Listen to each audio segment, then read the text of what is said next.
Good morning, women of WOW. I am so delighted to be here with you this morning. I am going with my Plan B video. I made this beautiful collection of videos in nature, full of animal sounds, birds and frogs, and there were live deer. And then I recorded video clips from Psalm 119, and I spliced it all together, and for some reason it's in super slow motion. So the words don't really make any sense, and it's like 45 minutes long, which is not the goal for today. So I am going to share my backyard and Psalm 119 because the scripture is still meditative and it is still where my heart is today. And I think it goes perfectly with the fact that it just didn't quite go the way I thought it would. And that's okay too. So you'll have to find your own meditative nature scenes. And if I can figure out what happened to the video, perhaps someday I'll share it with you. So Psalm 119. I got to soak myself in Psalm 119 when I wrote it for our church Bible project. And this week, while I was walking with my niece and nephew in nature, while I was on my own, I was just in awe of God's beauty. And this scripture came back to me. So I'm going to start with verse 1. Blessed are they who are, Blessed are they whose ways are blameless, who walk according to the law of the Lord. Blessed are they who keep his statutes and seek him with all their heart. They do nothing wrong. They walk in his ways. You have laid down precepts that are to be fully obeyed. Oh, that my ways were steadfast in obeying your decrees. Then I would not be put to shame when I consider all your commands.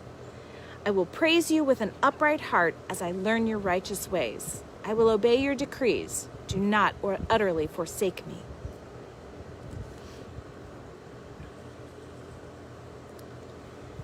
I'm going to skip ahead to verse 17. Do good to your servant, and I will live. I will obey your word.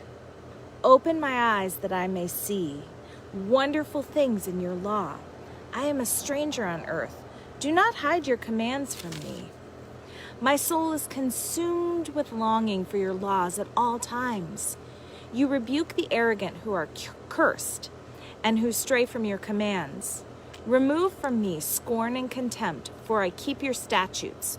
Though rulers sit together and slander me, your servant will meditate on your decrees. Your statutes are my delight. They are my counselors. There's something about those words that really make me think about being outside in nature and the trees and the peace. It really fills me with the love and the promise of God. Now I'm going to skip ahead to verse 41. May your unfailing love come to me, O Lord, your salvation according to your promise. Then I will answer the one who taunts me. I will trust in your words. Do not snatch the word of truth from my mouth, for I have put my hope in your laws. I will always obey your law forever and ever. I will walk about in freedom, for I have sought out your precepts.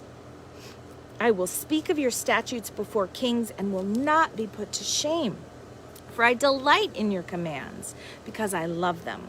I lift up my hands to your commands, which I love, and I meditate in your decrees.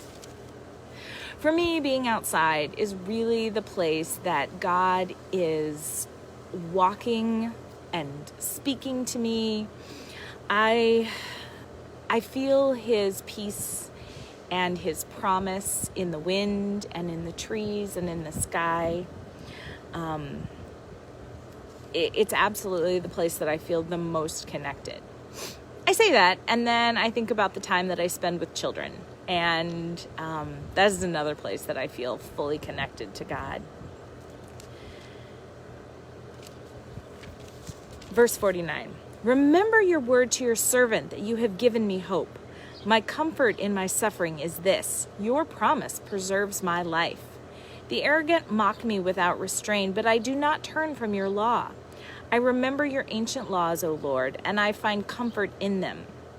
Indignation grips me because of the wicked who have forsaken your law. Your decrees are the theme of my song wherever I lodge. In the night I remember your name, O Lord, and I will keep your law. This has been my practice. I obey your precepts. And then I'm going to skip ahead to verse 97. Oh, how I love your law. I meditated on it all day long. Your commands make me wiser than my enemies, for they are ever with me. I have more insight than all my teachers, for I meditate on your statutes.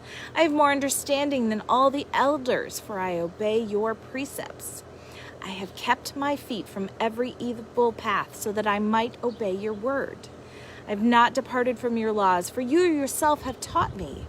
How sweet are your words to my mouth, sweeter than honey in my mouth.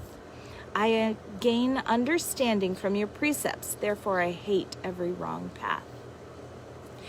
This chapter fills my heart with the promise that God has made. Each one of us is beautifully and perfectly created to be a child of God. You are created for a wonderful purpose. And it might not always make sense, but there is the promise that God has made us.